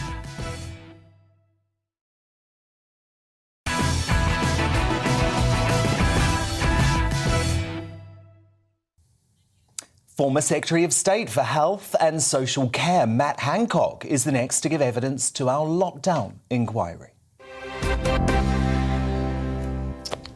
Matt, hello. Firstly, I appreciate you entering the lion's den really tonight, because it's fair to say that I have been one of the longest standing critics of the government's lockdown policy, and you are obviously one of its biggest proponents, arguably one of its architects. So we have a short amount of time tonight. We did actually offer you the full hour, Matt, but you went for about a third of that. So let's have a respectful exchange. Let's get through things quickly. No bloviating, because obviously there's lots of points to cover. Sure. So any government must make decisions that weigh up the benefits of the measures that they introduce against the harms that they cause. You would agree with that, right? 100%. And previously, the UK had an influenza pandemic preparedness strategy dated in 2011. It was meant to be used for coronaviruses as well. And that intended that the public be able to continue their normal lives without border closures, without the end of mass gatherings, without work from home orders, without school closures. So do you accept that there were detailed plans in place for the UK that would have preserved normality and proportionality during a pandemic? Well, those plans were written for a different disease. And so they were written for coronaviruses. They were written based on influenza. And the preparations had been based on the threat of a pandemic flu. And those preparations, some parts of them were incredibly important and incredibly helpful, like putting through some of the legal changes that were needed, that were ready and drafted. But you're right in the starting point of your question, which is you have to balance in any government decision, but especially in these really big ones, these huge weights on either side. Yes, so fundamentally, you abandoned that plan. That is fair to say. So given the huge risks involved with abandoning a plan like that, which had been thought through for a long time, why was the decision made to never do a comprehensive cost-benefit analysis or impact assessment of non-pharmaceutical interventions, including lockdown? Or were they done and we just weren't told about them? So the plans that we had, the preparation was based on pandemic flu. That's what the exercises have been done on. And obviously at the time, we then had to make decisions according to the situation as we found it. A new coronavirus, which was unprecedented. And the hard part, of course, was that we were in this fog of uncertainty in terms of the lack of data. To begin with, yes. Yeah. But there was never a full cost-benefit analysis done at any point, was there? Well, there was as much of an assessment as you can make in the incredibly short amount of time. And the challenge that we had was that the forecasts of increased cases and increased deaths, the problem wasn't the forecast. The problem was that the forecasts were coming true. And that was the fundamental challenge. So you have to look at the costs, not just the costs, the economic costs in terms of mental health, the costs in terms of people not being able to access other types of treatment, and the costs of inaction. And we could see that the costs of inaction were going to be absolutely enormous. OK, look, I want to get to some specifics.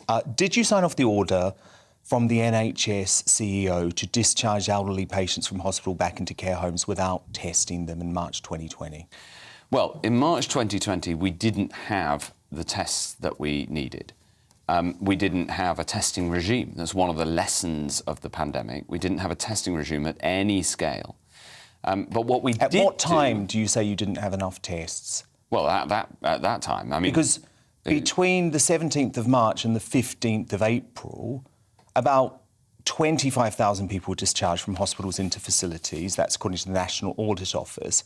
And by that point, you already had capacity for 10,000 daily tests. And there were over 530,000 tests carried out in the UK by the 20th of April. So there was a testing capacity available. You chose not to use it on the people being discharged into the care homes. Well, it had to be clinically prioritised. And to clinically prioritise... No, but you just said the tests weren't available. Well, so I'm just making the point that they were available. No, what I said was enough tests weren't available. Important difference, right? Because then once you have a certain amount of tests, and we started with, 100 tests a day, and then we got up, you're right, to 10,000 tests a day. I think it was by the end of... by the start of April, and then I set that 100,000 tests a day target to make sure we had a lot. Yes, right. I know, but this was the key moment. Yeah, this was the key moment early on when you had to make the choice. Right. Well, let me just ask: did care home operators warn your department right at the start of the pandemic not to discharge hospital patients into care homes without a test? Did they warn you of that? We didn't have enough tests available to be able to do that without removing tests from other people for whom they were a life-saving matter. But do you acknowledge you were warned of that? I don't have recollection of that. OK, well, the Care Provider Alliance, this is important, they emailed you directly. They didn't email your department, they emailed you directly.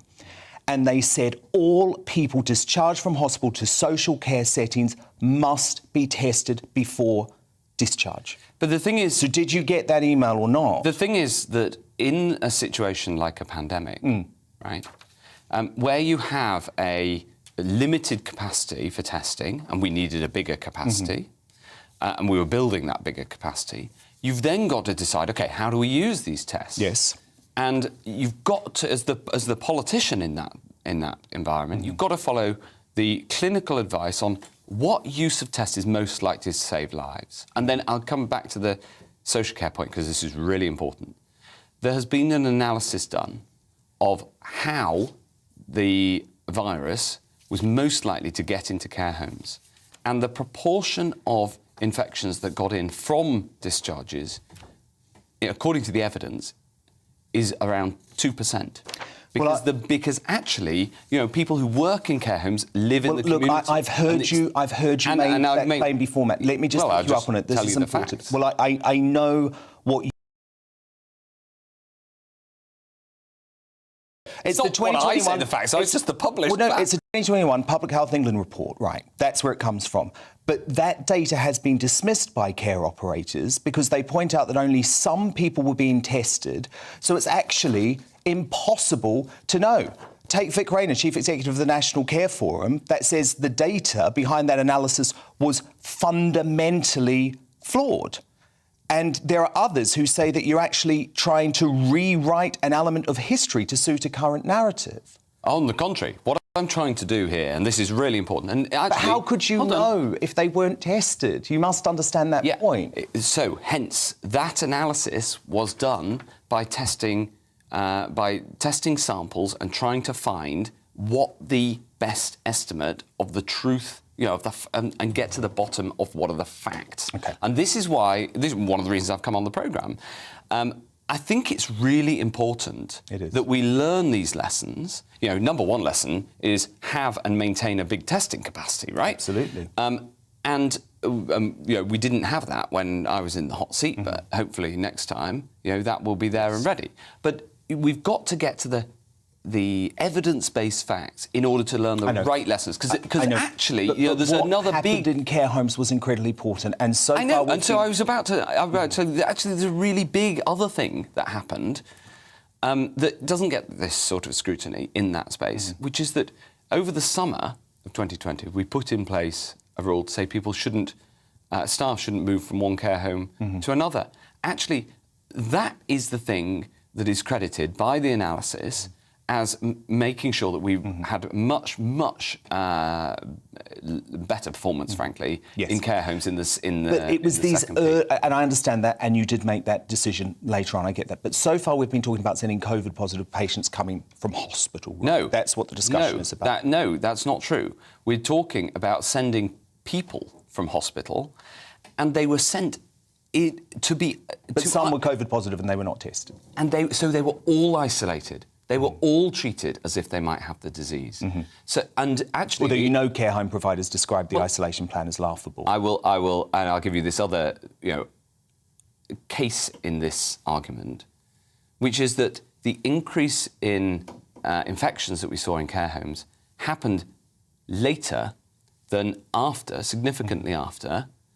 The point at which there were these discharges. So the fact... the point is important, Dan, because... Yes, but it is important because actually what we have to do is learn the right lessons. So what I'm planning to do... and that's what I'm trying to do, because the Department of Health also sent out guidance during the first wave saying COVID-positive residents with symptoms, so this is with symptoms, we're not even talking about asymptomatic people here, could be admitted from a home setting into a care home. Why did you think that was safe? Because you have to work out, based on the clinical advice, what is the most likely thing to protect lives. From Italy, and you knew from China that the mortality rates in elderly people was incredibly high. It's incredibly simplistic to make this argument. You have to look at your likelihood. What's simplistic about it? Well, I'm about to explain. Your likelihood, for instance, of... there are people who need to go in to get care because their risk of mortality if they stay at home is high. You have to take that into account as well. So we've got to look at all of the different points, and that's what we did look at the time. You told Andrew Marr last June you didn't put a protective ring around care homes during the first wave of the pandemic. Have a look. That phrase, protective ring, do you at least regret that? Well, it wasn't true, was it? I said that much later about what we were doing for the winter plan, and it's been interpreted. Do you stand by what you told Andrew Marr? I used that phrase. I used that phrase later, to describe the work that we did to learn the lessons from the first phase, the first wave, which meant that actually, in terms of protecting. But I've looked into that. I've looked into that, and it's just not true, Mr. Hancock, because you actually used the phrase multiple times at the start of the pandemic, well before the winter plan. Look. Right from the start, it's been clear that this horrible virus affects older people most. So right from the start, we've tried to throw a protective ring around our care homes. Well, we absolutely did throw a protective ring around social care, not least with the £3.2 billion worth of funding we put in right at the start, topped up with £600 million worth of funding on Friday. Further to that, the Honourable Lady, I think, does know that testing has been carried out in care homes throughout. And I'm glad we've been able to protect the majority of homes. And we'll keep working to strengthen the protective ring that we've cast around all our care homes. So when you were telling the truth, then or to Andrew Marr? Both. Because how can they both be true? Because you've just played those clips from May, and your criticism about the discharge before the winter was plan. March, right? So. But you're talking about it's in May. You're talking about what you did in May and April. There's two ways of describing. So you're not talking about what you did in May there. You're talking about what you did in March and April. There's two ways of answering this. The first is that the issue you were raising about people having to move out of hospital in order to be able to save lives in hospitals, right? That was in March 2020. Later, I used this phrase, throwing a protective ring, in May. So it's absolutely true, the chronology. But there's a second point, which is much more important, which is we've got to step back from this, right?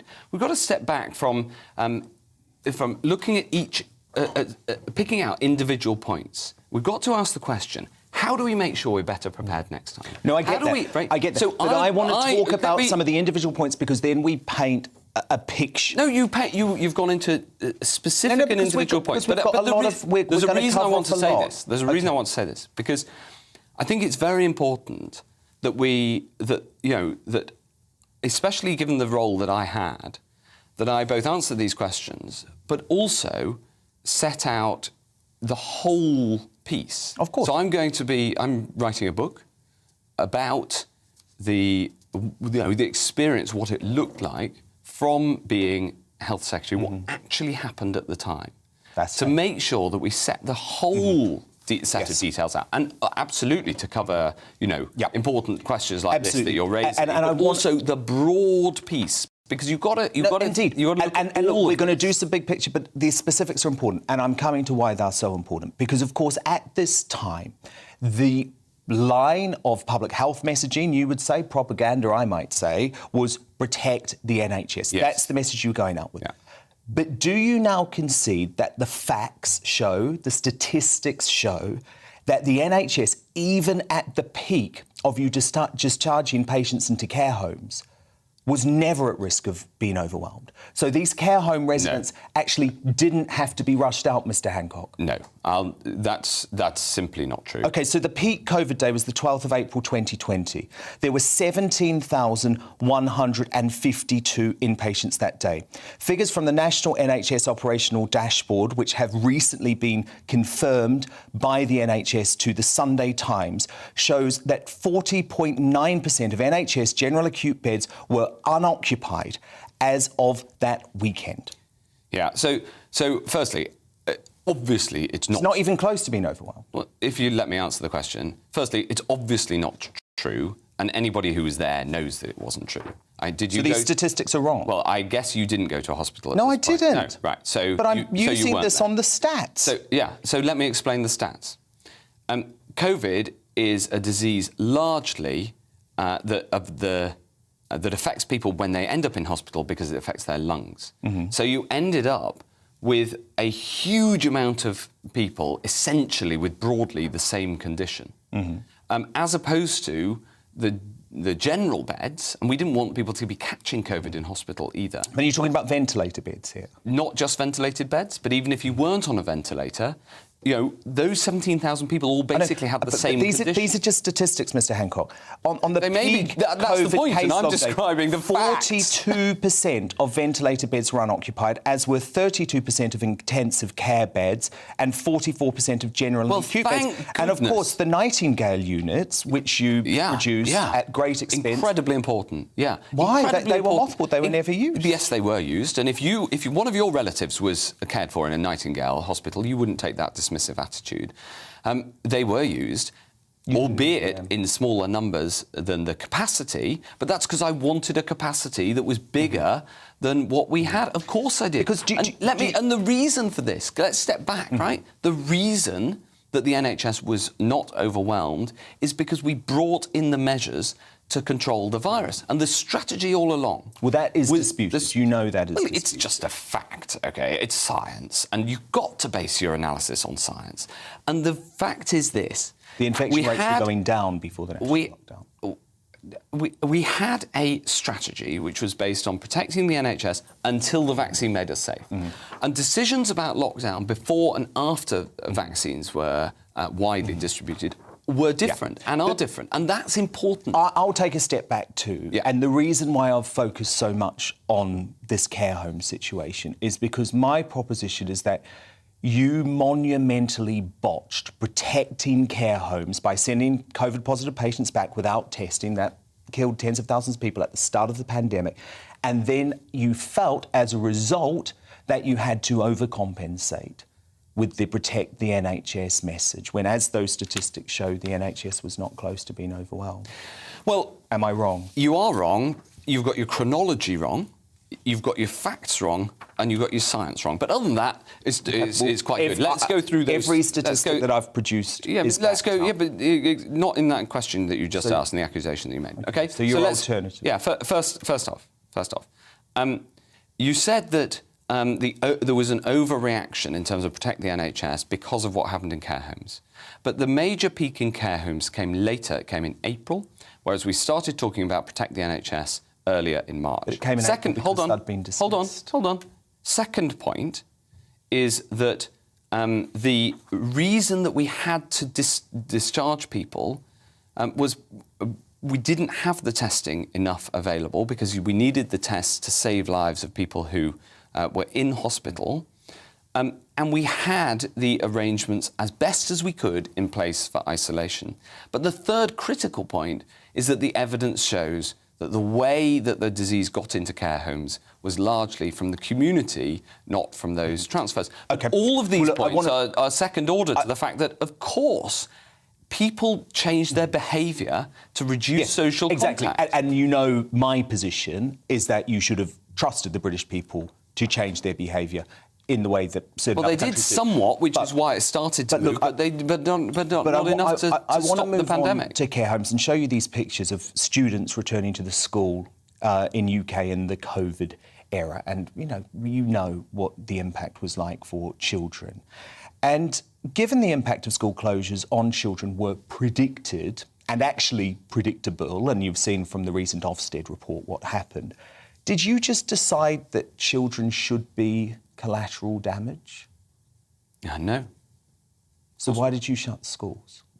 Because we needed to stop the growth of the pandemic, which otherwise was going to overwhelm the NHS and kill many, many more people. Do you regret using that expression, kill your granny, given the mental health impact that it's had on many children, now provably by statistics? Was that the right approach to take with children? Well, we had to communicate as effectively as possible the importance of stopping this disease from spreading and killing more people. Do you not regret it? The thing is, Dan, and you'll have to wait for the book to see the full details of what happened. The thing is, we were saving lives, and we were working incredibly hard to do that. You were saving lives from COVID. That I appreciate. Right. But I also, something and that I've been very the scale of deaths from about, COVID without action would have been But do you know the scale of deaths from lockdown? Do you have any idea of the number? Well, I'll give you an example. If you look at the Lancet paper recently published, at the total number of excess deaths compared to a normal year, the UK in 2020 was no higher than, and on some measures lower than, the average amongst the OECD. Yes, but many of the deaths from lockdown you would concede are going to come in the years and potentially decades to come. But look, I want to talk about... Hold on. You can't disagree with the Lancet paper. No, but I'm talking about the deaths from lockdown that will come from missed cancer treatments, for example. You're not going to see that immediately in the statistics, are you? Well, that Lancet paper looks over a 2-year period and is effectively... the best way to look at all of the effects. I agree with you that all of the impacts need to be taken into account. Of course, there were human tragedies, though, as a result of lockdown. And one that really hit me hard that I want to mention was the murder of Arthur Labinjo Hughes. That poor boy's relatives were warned by the authorities to stay away because of lockdown, as his evil father and stepmother slowly beat him to death. His uncle, I'm sure you're aware, was actually threatened with arrest when he told police he was planning to check up on his nephew Arthur. And when Arthur died, he had more than 130 areas of bruising on his body, which Jonas Hancock QC, who was the prosecutor, described as a bruise for every day of lockdown. Arthur was the reason schools should never have been closed, right? Well, this is an awful case. And there are many cases, including Arthur's, of suffering as a consequence of the pandemic. But was it wrong to allow a situation to develop where that little boy could be abused, where his relatives were banned from seeing him, where he wasn't at school, he wasn't being checked up by his teachers, he wasn't being checked up by social workers? That was wrong, wasn't it? Surely you can concede that. Well, I don't know the individual details of that case, but what I can tell you is that it's harrowing.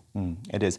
What about the overall cost of lockdown policies? I want to play you this clip. And this was when two grieving sons were separated from their widowed mother at the Crown Hall Crematorium in Milton Keynes, not in the first wave. This was on the 6th of October 2020. Have a look. It's my privilege to have been asked to conduct our service today to celebrate the life of Alan Wright. I therefore offer you all a very warm welcome as we unite in love and friendship to... You have to put the chair back, I'm afraid. You can't move the chair to the side.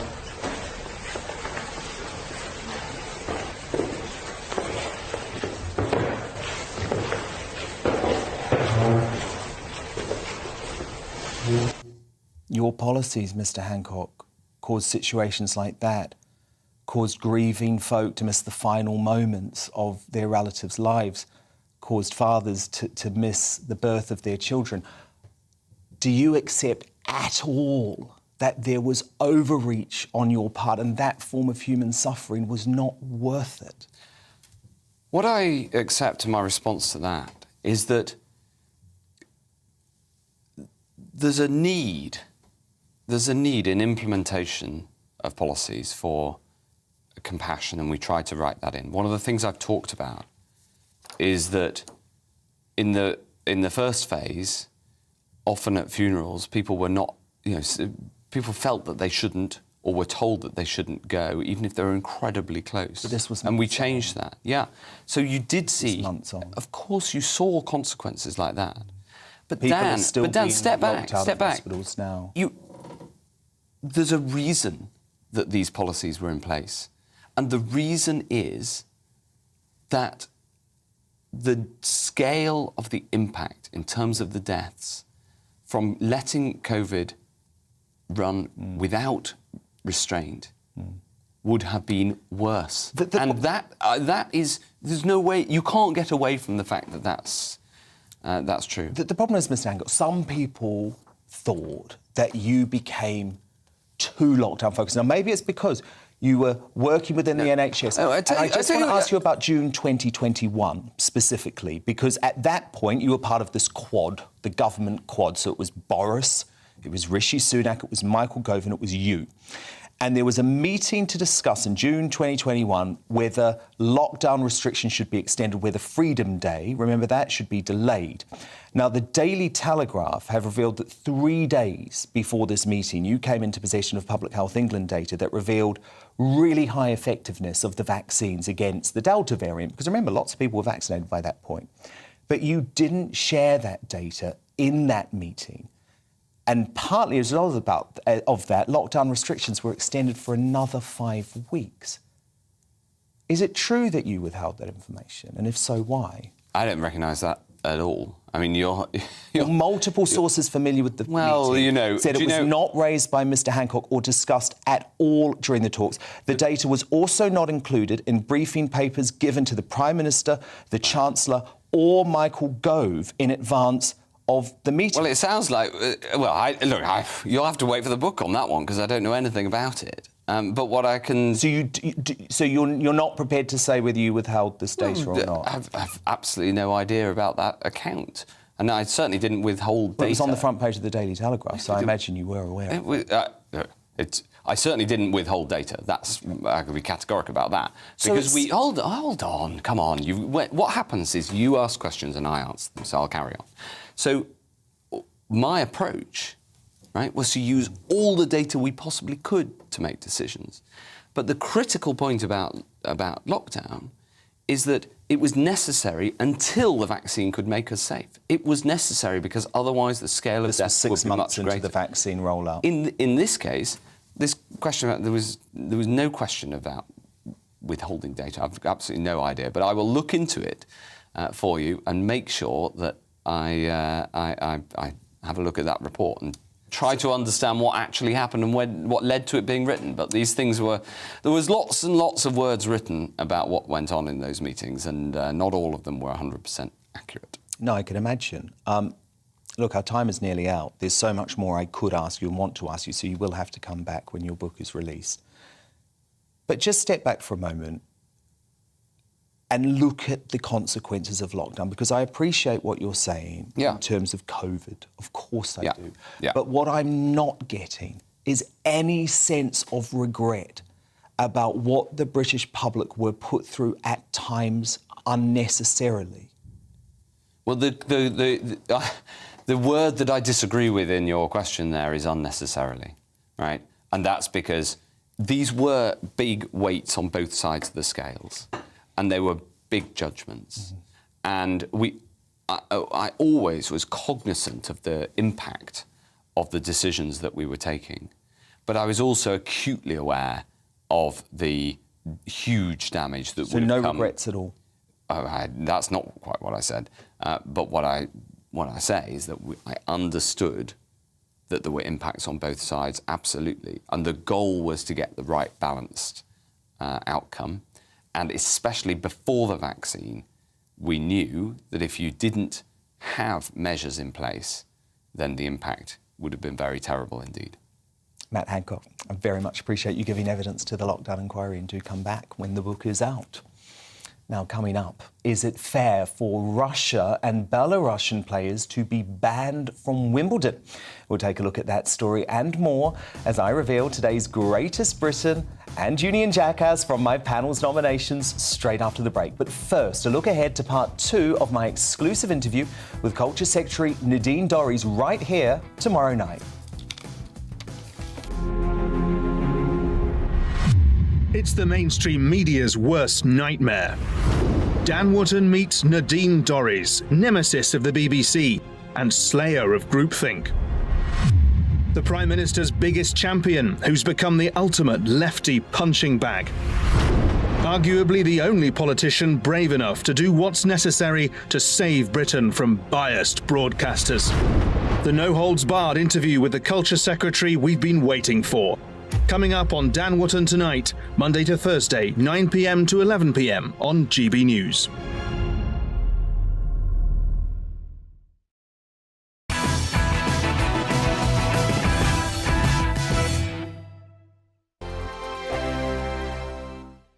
Hello, I'm Michelle Dewberry, and you can join me every weekday 6 till 7 on Jubes and Kerr. Me and my panel will get stuck right into the day's events, and I can tell you, in fact, I can warn you, expect some robust debates, some strong opinions and perspectives from both sides of the fence. It's about you at home as well. I love to read out all of your comments, or at least as many as I can. So join me, Michelle Dewberry, Monday to Friday, 6 till 7 on Jubes and Kerr.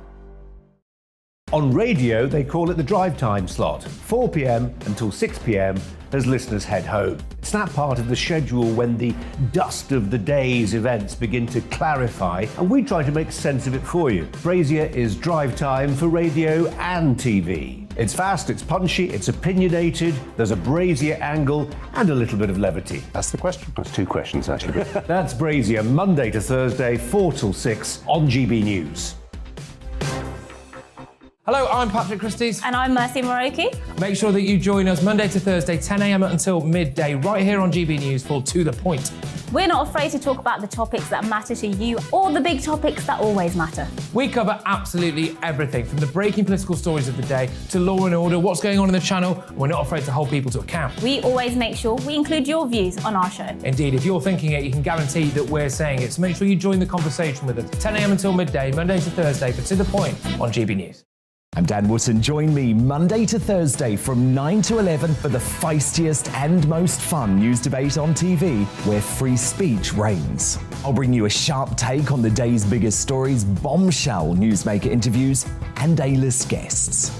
And I guarantee you, no spin, no bias, no censorship, and no reason to go to bed. That's Dan Wootton Tonight, Monday to Thursdays from 9 on GB News.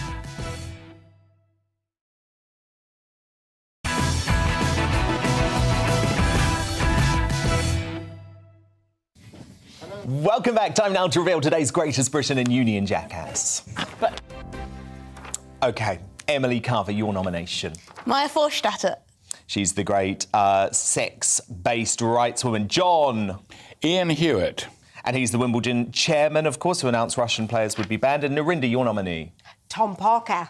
Oh, yes, and he's the late wanted star, and he is, of course, today's greatest Briton. What a man. Funeral today. Uni and Jackass time, Emily Carver. Jeremy Corbyn, a throwback. And this is because he said NATO should be disbanded. Great choice. John, your nominee. Brandon Lewis. And what did he do? He said the lockdown was like a parking ticket. Yes, right? he said that Boris Johnson's lockdown fine was like a parking fine. And Narinda, your nominee. It was not like a parking fine. Prince Harry. Oh, for that terrible interview. Do you know what? I'm going to go with Narinda for the double on her first show. Yay. What a brilliant superstar panel. Narinda Kaur, John Sargent, Emily Carver, thank you so much for your company tonight. Back tomorrow from 9 o'clock, of course, with the second part of my Nadine Dorries interview. Headliners is next. Good night. Hello, I'm Luke Meyer with your weather forecast. And for the next few days, we've got a lot of dry weather around across the UK. There will be some sunshine from time to time, but we will start to see the risk of some showers across the south. With high pressure over Scandinavia, that's keeping our weather fairly settled across the UK at the moment, keeping these weather fronts out towards the west at bay. They're not the ones to worry about, but we may see some showers developing from the south as we go in towards the weekend. But for the rest of Wednesday night and into Thursday, a lot of clear skies across the country, so a chilly night to come. Could be a touch of frost, particularly for sheltered parts of Scotland. And across eastern Scotland, we will also see some low cloud and haar drifting in from the North Sea. Temperatures 2 to 5 as we start the day on Thursday. But for many of us, it's a bright and sunny start. Any early morning mist or fog should clear away fairly quickly. And then a lot of sunshine across the UK through Thursday. Away from that is that North Sea coast, particularly northeast England, southeast Scotland, where we could see some low cloud. Now, it would be a bit more cloud across